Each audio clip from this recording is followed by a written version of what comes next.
You hear me? Okay. Yeah. Okay, so we're gonna go live now.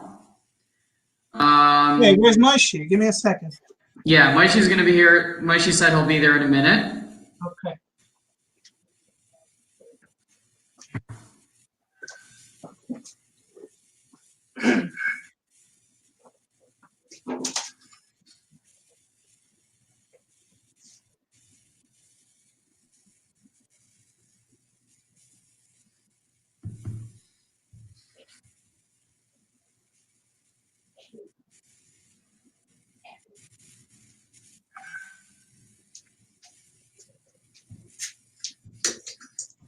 Is it better with the light or without the light? No, it's good like that. Can I turn off the lights? No light? Light. You can do light. Light? Yeah.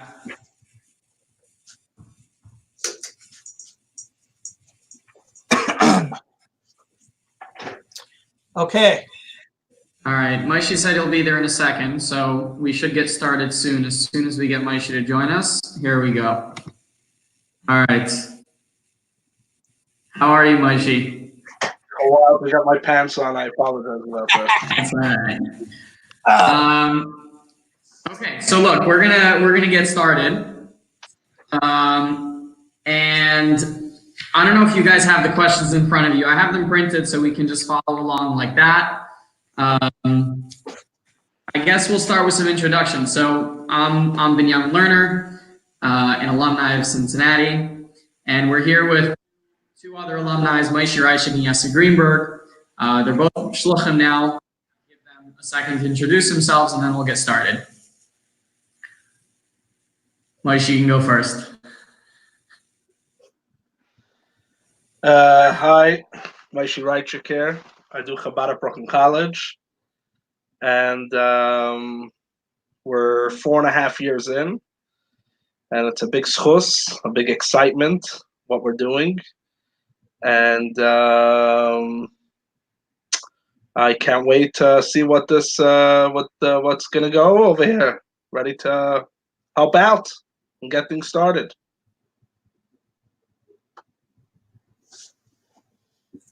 I think we lost Binyamin. Yossi, you go. Okay, L'chaim. Time. No clear glass on campus. My name is Yossi Greenberg, and we are on Shlichus at Miami University of Ohio. We are in our 7th year of Shlichus, and Baruch Hashem, tremendous growth. And the Rebbe's brachas has just been no words. Truly, to watch a young couple move from Brooklyn from nothing into the Midwest and take over kibush big time it's amazing to live through it. And here we are to tell the story. So I'm excited for tonight. Where's Binny? Did we lose him? Binny just messaged me that he's working on getting back on. So we can start ourselves. I'm just looking at the questions that and we could talk, Yaska, as when did you decide you wanted to go on Shlichus? You could start and then I'll answer. It's a good question. It might sound a little cliche, but very, very, very early on. I'm an old Terenik through and through. We didn't grow up on Shlichus. I grew up in Crown Heights, luxury. And in 3rd grade, we already arranged it wasn't a mitzvah tank, but it was the class got together to go on Mitzvah. We were in 3rd grade, and we didn't miss a year all the way through 8th grade. And then obviously into Mesivta, it was always what we were. We were living in Olipera through every kinnis shluchim and see all the shluchim come, and it was just something I always wanted to do. So I never look back and say there's a specific moment. That definitely not at age 23, 24 when I was married. It was way earlier than that. That doesn't mean that it's a problem if someone wakes up one day and decides he wants to go on shluchus. But for me, it was early on. Mm-hmm. We grew up on Mitzrayim and everything else. Shlichus is something that we always wanted to do, and it was a dream. You get married, you always think you're going to move out, you're going to find it, it's going to happen, and all of a sudden some things start happening. I think that we'll speak about how it worked out, where we came about, how it happened, where we came to our Shlichus.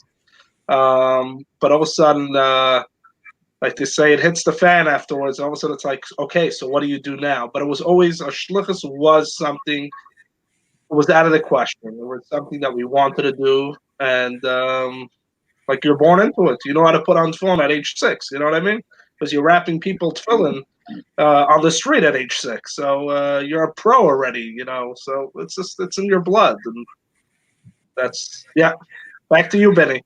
Wow. Okay, so sorry about dropping out there. So I guess let's continue. So both of you were on Shlichus in doing campus Shlichus. Is that something that you wanted to do going into it, or was it? How would you say the difference between campus Shlichus and regular community Shlichus would come about, and what guided you in the directions that you ended up going in? Okay, you know what? I'll go first on this one. I never wanted to go on campus Shlichus. Campus Shlichus wasn't my style. It wasn't for me. I wanted to have I'm a regular guy. I wanted to do regular Shlichus. And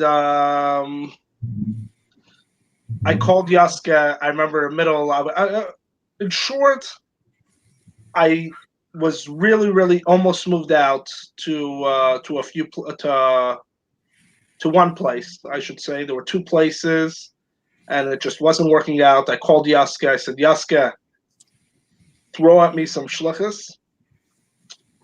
And he called me up and he said, I have for you a Shlichus in Florida. He knew a guy. I flew down there. We almost moved there. But that didn't work out. But that opened up campus Shlichus. And when Brooklyn College came, it came.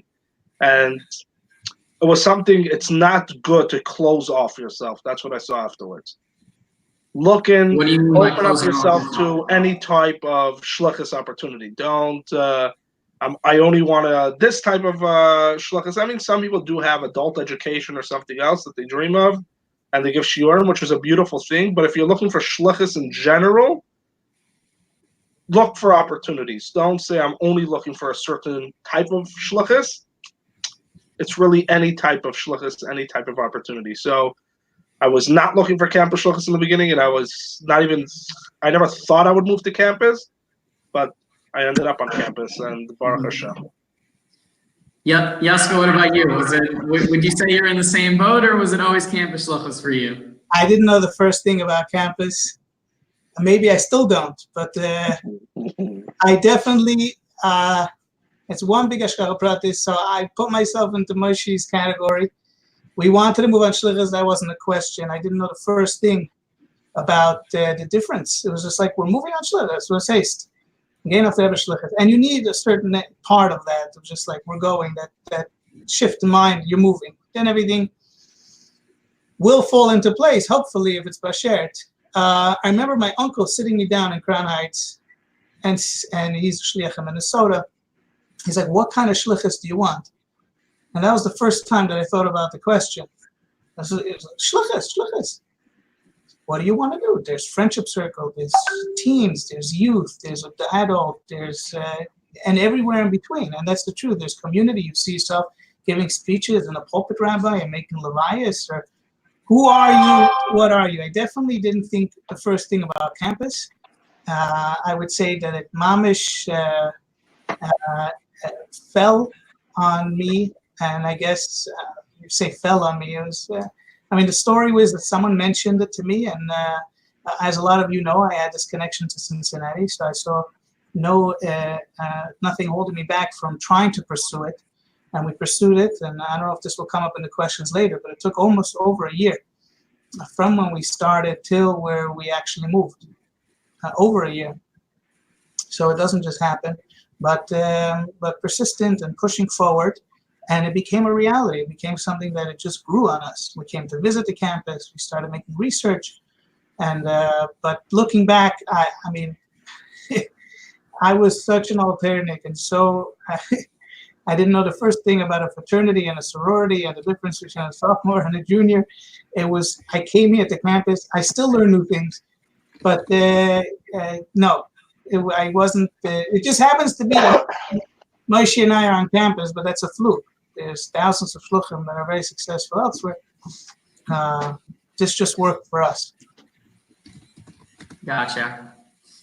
All right. So I mean, yes, you started saying the opportunity came up. It took a long time. It took over a year to get settled in. So do you want to speak a little bit about what that process was like? So the opportunity comes up. You have a place. What's it like from that moment until you're there? You're getting started. I'm sure there's a lot that goes in between those two things. It's real life. It's real life. It takes time. In my case, maybe Moshe could elaborate, and every shliach has their own story to really develop a place. In our situation, it was a campus. Every campus is unique. Doesn't need a shliach. What is the shliach? Where is the shliach going to be set up, and all that goodies, and who's on top of which region is it? I mean, today it makes a difference. And we have to move through all that until we're here to tell the story. And one day you just find yourself on Shlichus. No, I'm kidding. You have to slowly. Yaska, I'm sorry to interrupt. Why don't you talk about first what it took for you to move out on Shlichus? And then you could talk about what happened when you got there. Well, I mean, who's going to be watching this video in a year from now? Campus has its way of working on Shlichus. So there's different kinds. When it came to, so let's say the campus came up and we wanted to pursue it. We had to talk to whoever's here local on the ground. Mitzad Yosher, there's shluchim here in the area that either know or don't know about the campus. Sometimes you'll find a campus that the local shliach have been doing coolness over there. That wasn't the case over here. There is a campus office. Now, again, this is very unique for campus. You're watching it and you're moving out to do a tourist shlichus in the Far East, or a tourist shlichus on one of the Caribbean islands.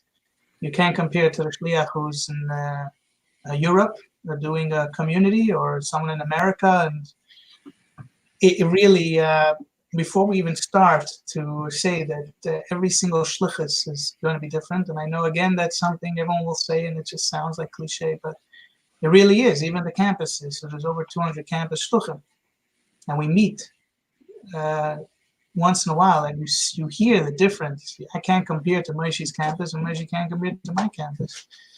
So, and so is the process of moving on shlichus. You can't compare one to the other. So in my specific area, depends on the local shluchim, depends on the campus office.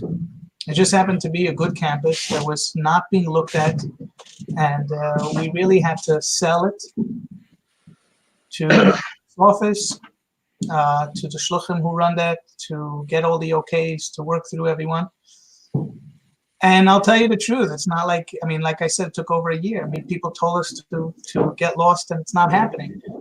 But you got to push through. If you believe in it, then you're really, in English, you're an entrepreneur. And if you believe in your product, you're going to push through. Doesn't mean it's always going to work out, like an entrepreneur. Right. I think that's, I'll tell you what, I got an opportunity for Shlichus, and I actually thought in the beginning, right after we got married, it's not a secret, I thought I was going to move to my brother Yisrael to run in Florida, to run C-teams. And we wanted to figure it out. And I got onto a plane, cost me $750. I booked a ticket to Florida. It was very expensive. It was the only time that worked for him, worked for me. And I had meetings with other shluchim in the area, and we thought about it, and we met with him. Eventually, it didn't work out. The other shluchim got involved, and it just wasn't the right time for my brother to bring another shliach down. So that's why I didn't move down. I just And then when I called you and you said about the Shlichus opportunity, boom, I called that Shliach that day. He told me that another Shliach called him a month ago, but never showed up. The next morning I was on a plane and I met the guy. That Shlichus didn't work out. I would say I invested thousands of dollars looking into Shlichus. Besides for the time and energy and everything else, there has to be a proactive approach. Nobody's knocking on your door and saying, "Hey, you're such a good guy.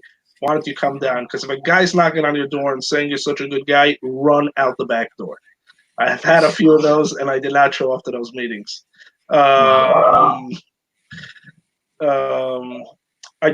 Nothing happens overnight. Nothing happens overnight, and we have chaverim that moved out on Shlichus with families. Neach Majeski moved out to Ghana with a full family. Sandy Washansky just moved out with a full family. Moving out is not. These people that moved out later in life. They felt they were going to move on Shlichus, and that was it. Come what, come way, and they had some people have a goal. If not a goal, like a limit. If their kid reaches first grade, they're going to stay where they are. I'm just saying that. Whatever it is, and it didn't happen overnight. Even in Brooklyn College, I'm under Tzach, and if anybody knows Tzach, to bring that a shliach around the corner, it takes 5 years for them to get their act together and to approve me and everything else. And I was the fastest guy. It took 6 months, and but that's pushing and pushing and pushing and schlepping this guy and going to this guy's house and meeting with this guy and that guy. And but that's once I knew I was coming here, and just yeah. Do you want to move on? We can move on. I guess, just to continue, I'll just say something interesting. I mean, it's the obvious. I'm obviously not in Shlichus. I'm more in the business world. And said from that perspective that being in Shlichus is like an entrepreneur. Is like being an entrepreneur and starting a business and pushing. And to me that's interesting that it's put that way. And I see that. I see how true that is, and especially since obviously I've been more involved. I've been closer in seeing, Moishi's journey throughout. Yes, I've only managed to get to him a couple of times. Yeah. But that's really cool. But, I guess to continue, and Yusky, you started talking about this a little bit, but so once you do get there, what's that like? I mean, who are you working with? Do you have to? Are you working under anybody? Again, you get to a campus which you haven't been there before. I'm sure that you're dealing with staff. I'm sure you're dealing with if you're under Tzach, people from over there, and then there's the students where you just come in and say, hey guys, I'm here, and let's start hanging out. I'm sure that's got to be a handful in and of itself. Yeah. I had more to say about the previous question, but I think there's a benefit of moving on. We can do a follow-up. If people like this one, we'll do a follow-up and we'll 30 second follow-up. I think you mentioned my name. I get 30 seconds. 30-second rebuttal. No. I just wanted to say, let's say, and it's no secret, my Shlichus gets a ton of credit of when I was a bacher and I was here in Cincinnati. And people always say, oh, when you were in Cincinnati, did you know about Miami? Absolutely not. It could be one time someone mentioned, because we were always looking for new Mitzrayim routes, someone said, oh, there's a university up north. No one ever knew. I didn't know the first thing, but as a bacher, you don't realize. And really, it's the Yad Shmai. The Rebbe is placing everyone where he wants him. And it could be Lemafreya looking at it, that the whole reason that I went on Shlichus in Cincinnati as a bacher was pre-Miami. So you got to look at it that way. There's no question about it. It took a lot, but being here as a bacher definitely moved through the and you never know. And all the Baba Maises, people will tell you, oh, I don't have parents in Shlichus, and in-laws. I don't have parents in Shlichus, I don't have in-laws in Shlichus, and none of that helped me out. It's very important. Again, yes, what Benny said is totally entrepreneur. We could get on that soon. The Rebbe was the ultimate entrepreneur and trained us all very, very well, which leads into this question. What do you do when you move out on Shlichus? You start from scratch. So again, Baruch Hashem, today we are the midgets sitting on the giant's shoulders. There's no one that has not heard of Chabad. I'm not going to say no one, but Baruch Hashem, we have a good name. We have students today, and again, we're talking specifically here about campus. I wish there was more diversity. We'd hear a little bit from the community shluchim, but I guess this relates to everyone. Where on campus you have students who have been through C teams and been through Gan Yisraels. So the minute the word gets out, like the minute it was posted online that I'm moving out, you got a few emails with a few contacts, and through the shluchim, they would tell their students there's a Chabad moving. We came to visit, and we tried to set up some meetings. Someone knew a professor and a student, and I had something interesting. I came to campus and I had 3-4 meetings, something like that.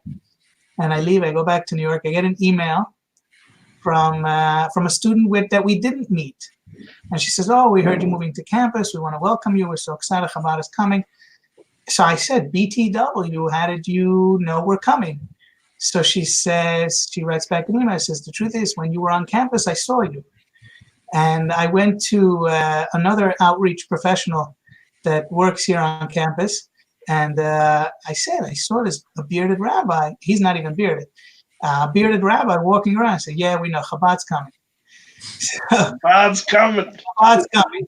So they Googled me and they emailed me to welcome. So you always have those that are looking for Chabad. It's not a secret. We're not a best kept secret. We're actually the largest Jewish organization in the world. When you come onto campus, when you move on Shlichus, you have to keep your chin up. You come with that attitude that you are representing the largest Jewish organization in the world. Besides the fact that you're representing the Rebbe, and here you are, the Rebbe Shliach. So you always have, I mean, I don't want to call it that way, but you always have the low-hanging fruit, people that are looking for you. Those that are not looking for you, you're going to have to work. And that's what you're doing full-time. But Baruch Hashem, we have it set up in a way where I would say that we had the first Shabbos, we started working with the API, which is a Jewish fraternity. We started having, now it started small. It started very, very, very small. And there were days you're sitting, you're twiddling thumbs, and you're thinking, what's your next move? And you leave the house, you sit in Starbucks, and you meet someone. Does that happen every day? No. But you got to work. You got to keep focused, and you got to find one person at a time, and it works. Mm-hmm. Very cool. And Moshe, what would you say? What was your first couple days like?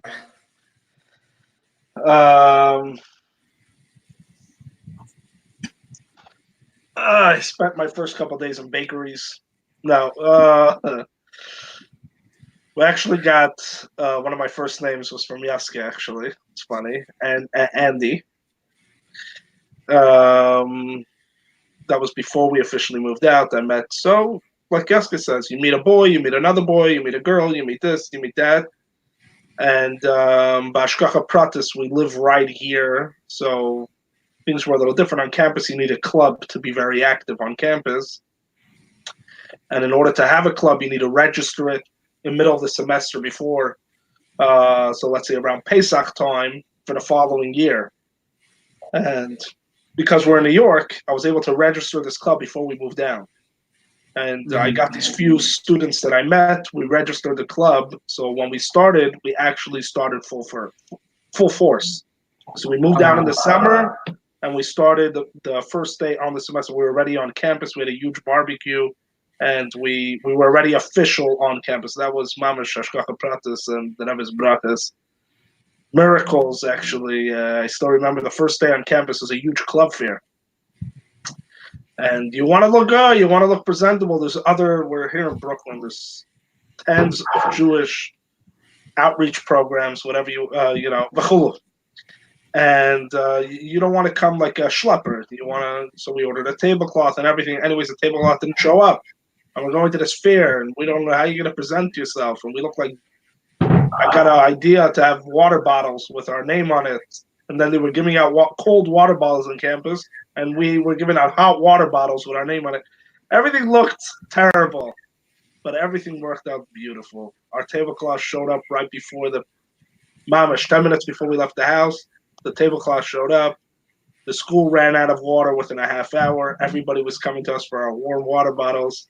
So the Rebbe Fair developed, and it's really just, like Yaska said, just keeping your head up high, looking out, and slowly, everything's very slowly in the beginning. And you think you figure it out, and a week later you find out you figure nothing out. and you just keep on moving and keep on getting up and keep on moving. I'm sure Binyamin can tell you about his business. He thought he figured it out 6 years ago, and he's still here. He can't start it. But no. It's about keep on moving, keep on staying strong, knowing who you are. You have a mission, and you're gonna get there. You'll never get there, but you're gonna be producing and doing what we're supposed to be doing.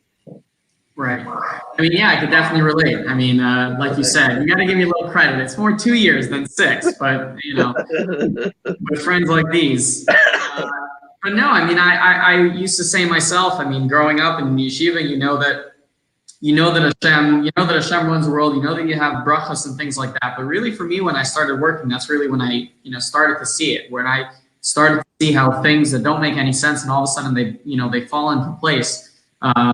And you really attribute it to the brachas that we get, and I'm sure that Shlichus you say that all the time. I remember when I came to visit Yaska, and we were just driving around, and he pointed out a house that he was looking at, and he was like, it's a great location. It's next to something that we're looking at, and then I left, and he calls me a few days later, and I don't know if he ended up getting the house or not. And yes, you can remind me, but he was like, "Look, it happened to be the next day. We got a call, and we were able to go take a look." So, I'm sure that you see that. I'm sure that you see that every turn you take. As it, not even a question. Just to build on what everyone said over here. It's every single day. It is you're walking and it sounds all spiritual, but it's just the way it plays out. Just to finish off the story of Binny. So we moved to town. Like I said, we didn't know anything. We were told you have to move within. So we live in a college town. Just to explain to everyone where we live. We live and Sai Moshe and Binny have been to us, and driving here from the major city, you're driving through cornfields. Once you get here, the whole city is a mile by mile. Think of the size of Crown Heights. We have TJ Maxx, and we have a Kroger. That's like the Stop and Shop. That's it. That's the whole town. And houses and student houses. We come to town. We rented a place. We didn't know from nothing. The problem was we rented too far. But we didn't know. No one told us. And it was very far. And Binny came to visit that time, and I was driving around, and on the street I wanted to be on, I saw a for rent sign, and on the spot we called, and then a few days later she responded.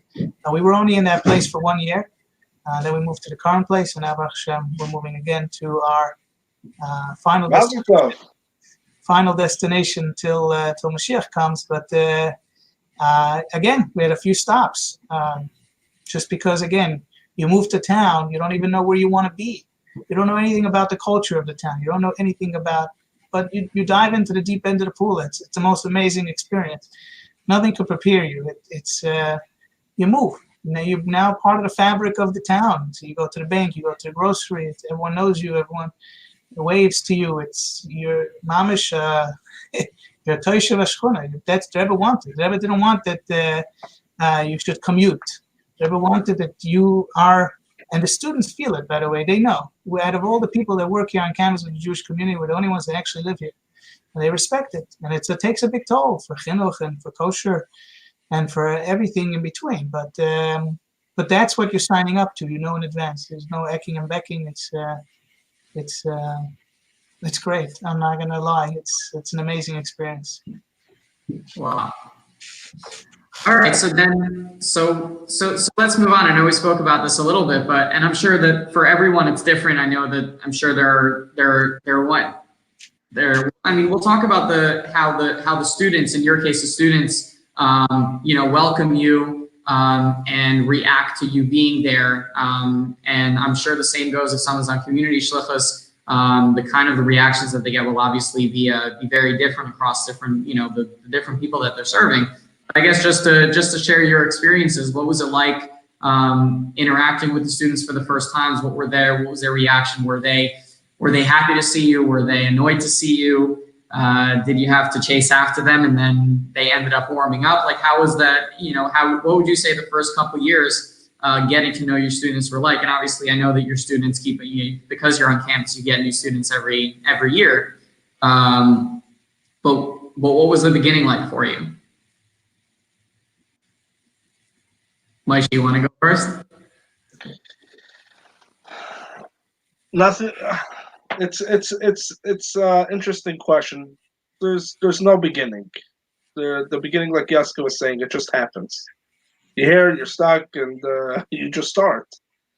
There's always people that are going to show up, unless you're hiding somewhere and you don't tell anybody what you're doing. There's always going to be people that are going to show up. And the question is how active you are, how much you spread yourself out, how much people know you, and put yourself out there. That's how much you're able to bring in people. And in the beginning, it's tough. I remember our first barbecue, we had 25 people, and we were new to Facebook and everything else. And it said there were 70 maybes and 40 yeses. And we thought there would be 300 people there because these are the only people that said they're coming, maybe, and until we found out that none of the people on Facebook ever came, and the only other people. And you were offering free food. And obviously. And Billy was in the back grilling, and me and him, we were drinking a keg of beer together. Anyways, we won't say everything. But it just the more you put yourself out there, and you know what? Something that's hard on campus is that it hit me this year. We had, from when we moved out till this past year, we've had a group of guys, I would say about 40, 50, even 60 people that would come by, not every day, not every Shabbos, but it was a core group. And they all left. Now, other people would come also, but this was the crowd. And they left. All of a sudden, you're starting fresh. It's like your first year on campus. You got a table with that re-energy.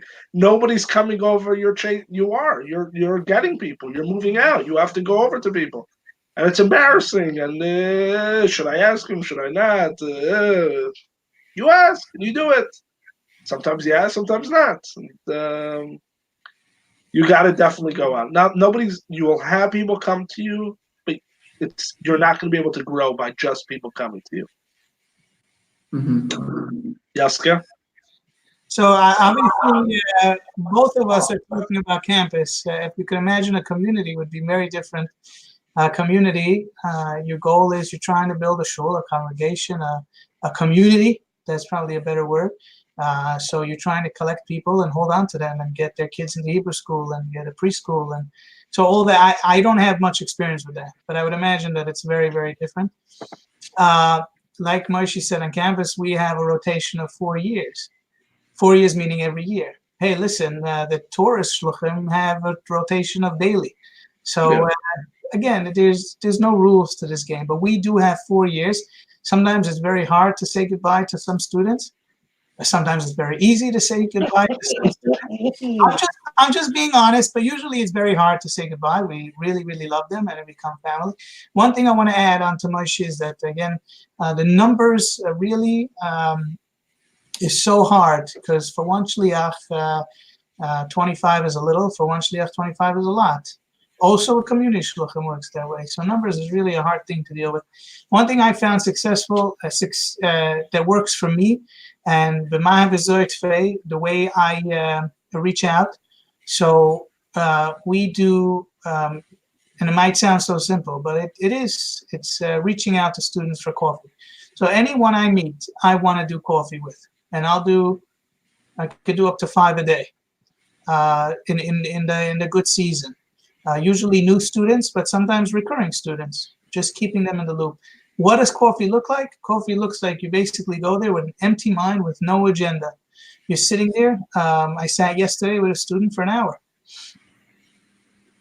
He was telling me about his classes. He was telling me about his life, and his parents just got divorced. And here I am sitting and listening and doing much more listening than talking. And that builds the relationship. So I'm not looking for necessarily for big Friday nights or big Shabbos. I'm looking by the end of the week, how many coffees did I have? That's how I measure my success. One-on-one relationships, and it changes the student forever. obviously, once he or she feels comfortable, usually my wife meets with the girls, but once they feel comfortable, then it's a no-brainer to invite them over for Shabbos, and then ultimately to a shiur, and then up to the next level, and to the next level, and to the next level. There's different levels on campus where you want to put them. The more they're involved, the better. So that's my go-to. That's my go-to. Got it. I'll share a story from Friday. So if every Friday I learn, people like stories, just to brings it out. Every Friday I learn with one of my alumni, one of my really, really close alumni. He lives in California, in the Santa Monica area. And since he graduated almost 2-3 years ago, 16. He does in his apartment Friday night, every Shabbos. This Friday, he invites his friends. It became a big hit. In his apartment, his own thing, no connection to anyone else. This Friday, he starts telling me, he says, Yossi, we've been doing this for X amount of time, and I feel like we need to take this up to the next level. He's very yuppie-ish. He's very entrepreneurial spirit. The whole family is. And he says, we need to take this up to the next level. And he starts like hitting on the table. Like, how could it be that Shabbos is so amazing and there's so many young Jews in LA that are not involved in. I said, Josh, I want to tell you something. I measure my success by how much you care. That's the metric of how does a shliach know if he succeeds? If his alumni cares enough that he's now meeting with his local shliach over there to see how they can make a huge Shabbos for tens and tens of see where this will go, because he's so in love with it. He didn't grow up with any of this. He didn't have any of this. He pasha cared. And here you have, so it's all one-on-ones. He wasn't a student that came every Friday night. He wasn't a student that came to my shiurim on a regular basis. But it was those one-on-one coffees that built a solid relationship. That's beautiful. So let's get to what we all need to keep us going, or one of the things we need. But obviously, a big part of running a Chabad house wherever you are is fundraising. So first off, is there any help that you get from, let's say, Merkaz or Tzach or Chabad on campus, specifically to the two of you? And then how much, what kind of efforts and what kind of time do you have to spend on your own to make sure that you're able to support yourself? Maish, you want to go for it? I can start. So first of all, Chabad on campus, this is specifically for Chabad on campus, gives 3-year grant of $120,000, $45,000 over a year. C-Team gives a grant also.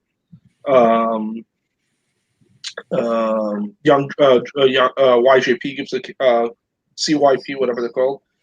Chabad Young Professionals. I'm sorry, gives a grant also. But this is only, $45,000 for me doesn't even cover my rent in Brooklyn. For other people, it does. Now, it's a huge help. It's not a joke. The first 3 years on Shlichus is your toughest because you're building connections, and especially on campus, these people aren't working yet, and you're building communities. You're finding alumni. You're still ripping off Crown Heights, and etc. And hopefully, a lot of people here that are giving me can give me a little more. No, I'm kidding. The love that I get from Bachram that I was connected to, something that I would say straight out. People, your connections with people throughout your Bachar life is so powerful. And people that give me money, and I'm not going to say give me money, but people that help out our Chabad house are people that I bring by Shabbos afternoons, and people that I had a kasher with as a Bachar. When I was on Shlichus, the Bachram there that we had a kasher with. And these are real people. Obviously, you also have friends and family and so on and so forth. But a lot of people that I had a kasher as a Bachar in Crown Heights are people that really, really, really help us out. And so fundraising is a constant thing. I was by a wedding and my wife starts laughing. She says, I'm here enjoying the wedding and you're running around fundraising. It's a mindset. I see a certain guy. I know I haven't spoken to him in a while, and I know he'll be happy for me to speak to him. That's always a mindset that he's happy for me to speak to him. Obviously, he wants me to ask him, and I asked him, and I got. It's obviously there's a seder to it, and so on and so forth. That's not what we're here to say. How keeping in touch with people and et cetera, et cetera. But fundraising takes a lot. It's a mindset that has to be that part of your shlichus. You put on tefillin with people. You have coffees with students, and you're out there figuring out how you're going to. It's just fundraising is like working. It's imagine a guy was too lazy to get off the couch to go to work that day. It's not only I give shiurim and the brachas are going to come in.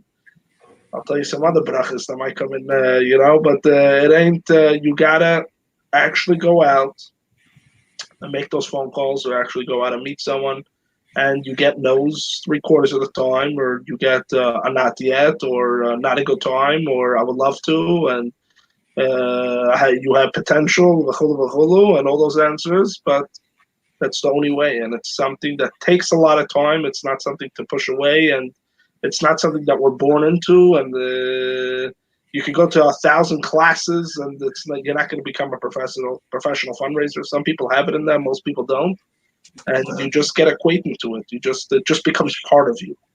And some people are better than others, but it's something that we always have to do, and it's at our forefront. It's pashut a livelihood, pashut a parnasa, and that was something that I have over here. I go to the oil all the time.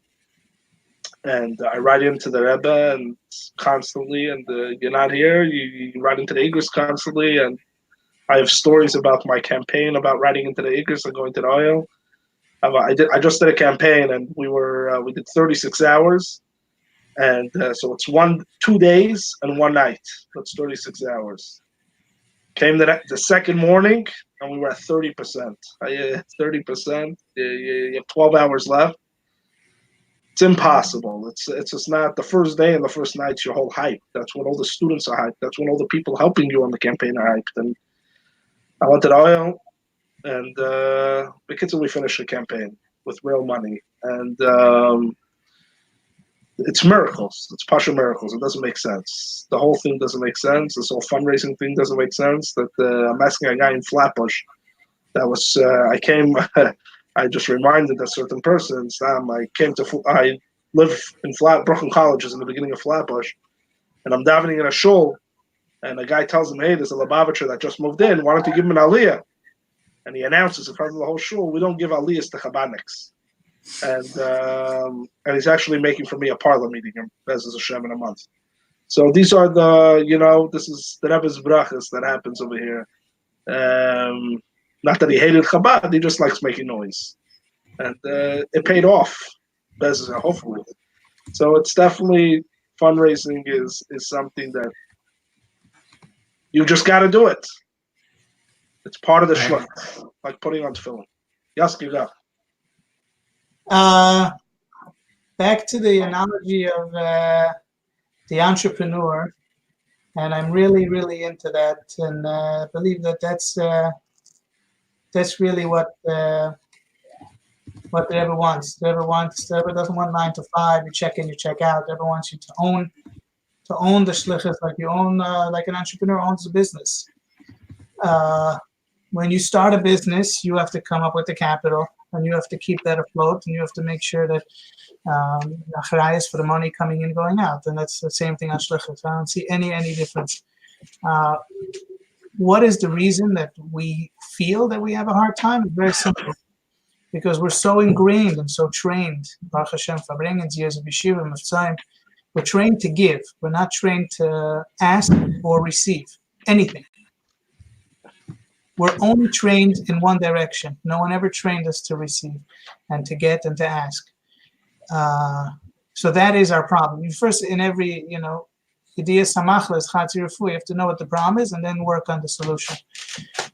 So we have to train ourselves that we're not asking for the sake of asking. We're asking, like David set it up, in the sake of having a partner in the mitzvah. right? It's Moshe said is one of them. Just like you asked someone to put on film. Yeah, who's going to be mizaket to tzedakah? Tzedakah tatzal mimavis, tzedakah shemkeres tzedakah. Not even a question. And it is truly amazing. And I'm shocked also. People that are consider themselves as reform, and belong to reform or conservative or this or that or whatever, and they're writing out checks to the Rebbe. It's as simple as that. Does it make sense? No, it makes zero sense. Does it work? It works because it's working. It's working if you make it work. It's, again, all a mindset, very deep. You got to work on it. That doesn't happen right away, but it should and could happen. I remember coming to the Chabad on campus office in those initial meetings. We're going back to 2013 over here. And there's one of the individuals working over there in the office. He wanted to stump me. He wanted to test me. He said, how much of Shlichus do you think is fundraising? I don't know if he does this to everyone. He probably does. He did it to me. And I didn't know. So how much of Shlichus, break up your day, what do you think is, I was throwing numbers, 30, 40. He says, my friend, nothing less than 70% of the Shlichus is fundraising. Now you think, what, the Chazer, guy's only thinking about Gashmis, he's only thinking about money. It's not like that. If you look at it, it's part of the Shlichus, and it's what fuels the Shlichus. You could buy a beautiful car, but if you don't fill it up with gas, then it's not going anywhere. It's not even leaving Crown Heights. You have to have the car and the gas, and you have to know what you're doing and have the chayas, and also make the ask and make it happen. Is it easy? I don't know. Is it easy to move from Shlichus? Is it easy to ask someone to put on film? Again, the easy is 9 to 5. You can get yourself a normal job and live life and make a salary of $70,000 and send your kids to. That's normal. But if you want the crazy, if you want a little bit more than that, then you have to expect from yourself a little crazy, and you gotta up the game. So I guess being that that's exactly what it is, and that's what Shlichus is, and obviously we spoke about in the beginning what your passion was for going on Shlichus and how growing up on Shlichus or growing up you knew that this is something you wanted to do. Now that it's something that you're doing on a day-to-day basis, what's the everyday passion? What's the everyday success? What gets you out of the bed? And what's the long-term passion and the long-term success, so to speak? My kids get me out of bed. It's not. That's not a secret. That's an easy one. If I'm not out of the house before my kids are up, I'm stuck till I take them to school. Now Moshe goes to Daven Shachris in the shul, so he's spoiled. But I'm up at 6. Maybe okay, so that's it.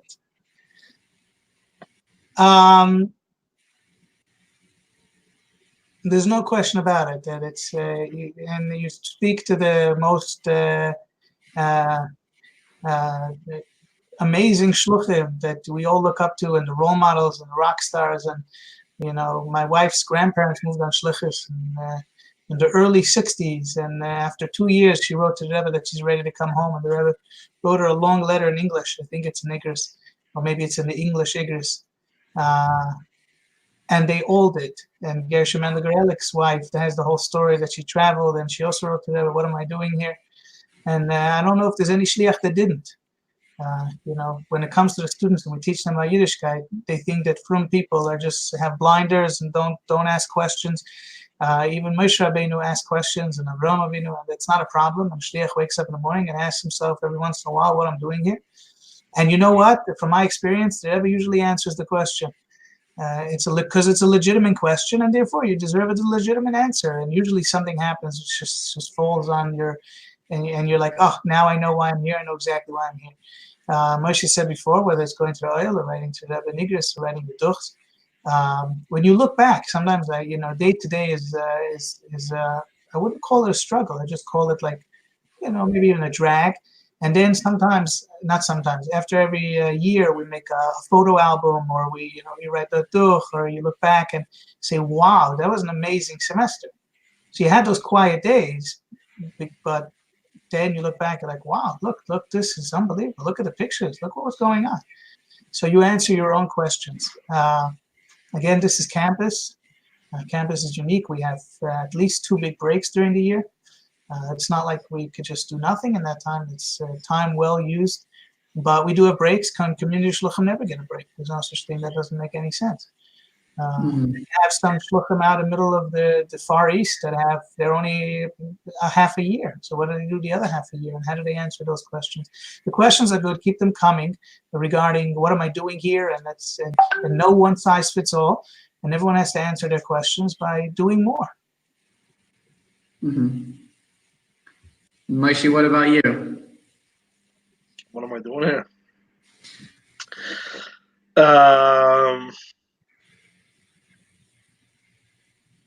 I forgot the question. What's the question? So, what are the, you obviously go through every day, and as Yaska said, you're gonna have good days, you're gonna have bad days. What gets me out of bed?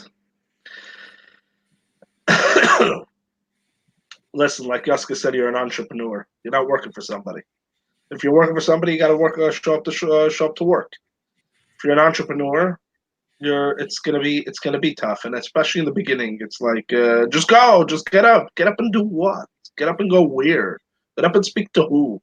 Nobody's answering me. Nobody's emailing me. And that's what it feels like, especially in the beginning. So I would ask that question, especially the first 2 years, is like, what gets you up in the morning? And it's really a passion. You know what? And it's hard. Not always do you get up in the morning. It's a kick. It's you gotta go out. You gotta table.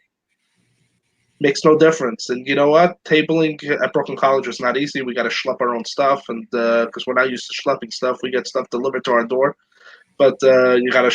There's no. They don't give you a table. They usually do, and it's outside, and it's inconvenient, whatever. But every single time I do it, and there's no parking, every single time I do it, I always meet 2 new students.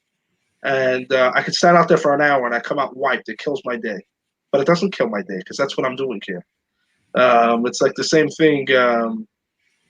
I pay sometimes. I lay out, I pay for a student for something. And it's like, why did I, is it worth it? Let the student. And it's like, I'm spending $200,000 a year. And if I could get a student to go to yeshiva, if I could get a student to learn something, to come to a class, to get some extra Yiddishkeit, to pay for his tefillin being checked, to put up a mezuzah that he only gave me $5, and I know he could give me more, and but he gave me something, and now he has a mezuzah on his door that's worth everything. And so what gets me up in the morning? It's now I don't really ask that question anymore, but now it's like kind of automatic. You know what's got to be done. It's your shlichus. It's your thing. Either you're gonna make it or it's gonna die, and that's it. Okay, so I guess we're running out of time. So just to close off on the whole conversation. So obviously you two are very experienced veteran shluchim at this point. If you were able to speak to some people who are thinking about going on shlichus, deciding on a meaning in whatever stage they are, getting out or starting out in shlichus, what would be some words of advice or encouragement or warning that you can give them before they go or as they're getting started? Yes.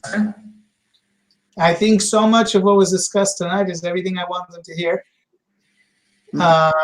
When it comes to the financing, when it comes to answering those questions, and when it comes, you have to be yourself in that sense that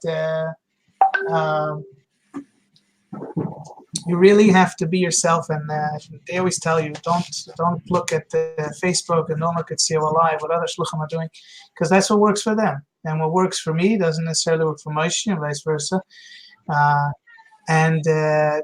I really believe that the Rebbe really handpicks his shluchim today in Tavshin Pei and puts them exactly where he wants them. I would never be able to be on Moshe's campus, and I don't I don't know if Moshe would be able to work on my campus, but I look at other people's campuses and communities.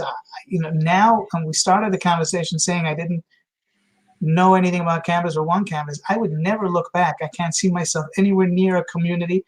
I would never be able to be a pulpit rabbi and make levias. You have people that's what they do full time. They wake up in the morning and they check the newspaper who died, and that's what they do for a living. And you know what? God bless them all under Rebbe Shlichus, because the Rebbe needs foot soldiers in every single aspect of his. We're in a war, and we're soldiers, and we're in the front lines. That doesn't put down anyone who doesn't move on Shlichus. By the way, if someone's watching this in a year from now and didn't end up moving on Shlichus because for whatever reason, and you're going to work, support a Shliach, adopt a Shliach. Because we're all under Rebbe Shlichus, and if we're in work, then we're under Rebbe Shlichus doing that work.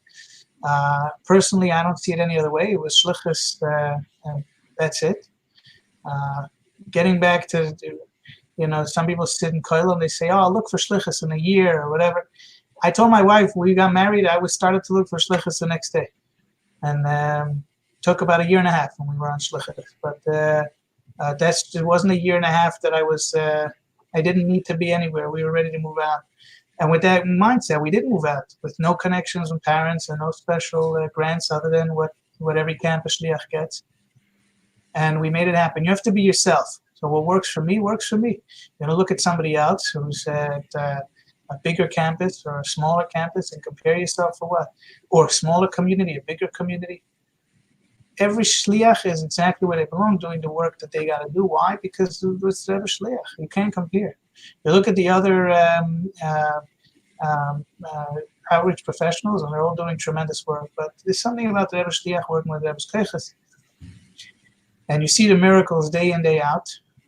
And it is what it is. I'll say at least one story just to bring out the point. The stories that I live with that I've heard over Kinusim and different points. One of them, tremendous story, and I'm sure there's so many.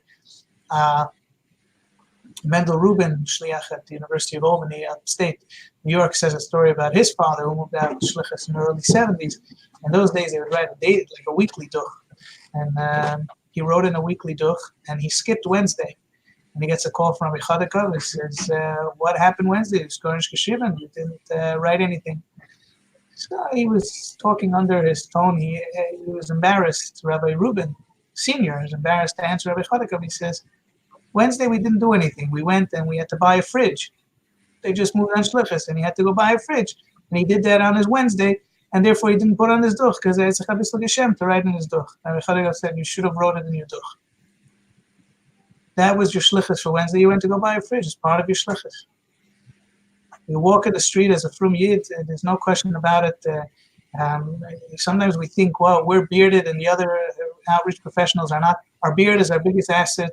That we have a frum Chassidish family in the middle of nowhere is tremendous. The students might not understand it right away, but the seeds that are planted by that, it's Chassidish yid, and you're actually Shemer Shabbos, what they've always heard about and thought that maybe is crazy and doesn't exist. They see it, they live it, they breathe it. They respect you for it. Sometimes you're just planting a seed that will grow in 10, 20 years from now, especially on campus. You don't always see it. That's probably one of our biggest problems on campus, that we do the work, and the work that will come to fruition and come to reality later on. Sometimes it happens right away, and that's always a gift to give you that extra special push. Right. I think we spoke about in the beginning, kind of what it takes to move out on Shlichus, and it's just being proactive, being very, very proactive and not giving up. And if it takes flying somewhere, you fly somewhere. And something very important that we didn't speak about much over here, but your wife has to be on the same page. And you should definitely take your wife down when you fly somewhere, especially if she knows the place, that's fine. It's like going to look at a house and you don't take your wife and you come and there's no closets. Oh, suitcases. So you should definitely, especially if you're working for another shliach, your wife must move down. Your wife is much more in tune, in general, picking up things. Yes, he looks like a guy we could work for. No, he looks like someone we should stay far away from. And you're like, oh, good guy. I drank with him Shabbos. Moshe, none of us actually work for anyone. We don't work for anybody. That's a big mile on campus, Bechlal, and but that's only campus. A whole different conversation would be how to work for somebody. Right. I'm not talking about. I'm saying in general, moving. If you're looking to move anywhere, your wife should be involved from day one. My wife is the one that runs the shlichus. I just show up in the morning, I put money into the bank, and she takes it out, and she runs the entire shlichus A to Z, all the programs, and she's the heart and soul of shlichus. I'm just kind of the face of it. I just give some classes. Well, I visited you a couple times. I think you do a little more than classes, but I'll let you get away with that. All right. Look. Anyways, thank you so much. You know, we're more or less out of time. I hope whoever was watching and whoever will watch found this to be helpful. And you know, if there's anything. Then any follow-ups, of course, you can reach out to us. You can reach out to me, anyone else who's involved with the alumni. We love to stay in touch, and again, wishing everyone hatzlacha with whatever they're doing. I want to thank Moshe and Yaska for joining and making themselves available. I know they have busy schedules. And I actually have a student meeting happening right now upstairs. Beautiful. So we'll let you go. Again, thank you all so much, and hope we'll stay in touch. Yes, thanks for the opportunity. Hatzlacha. Amen. Thank you. Sei gesund.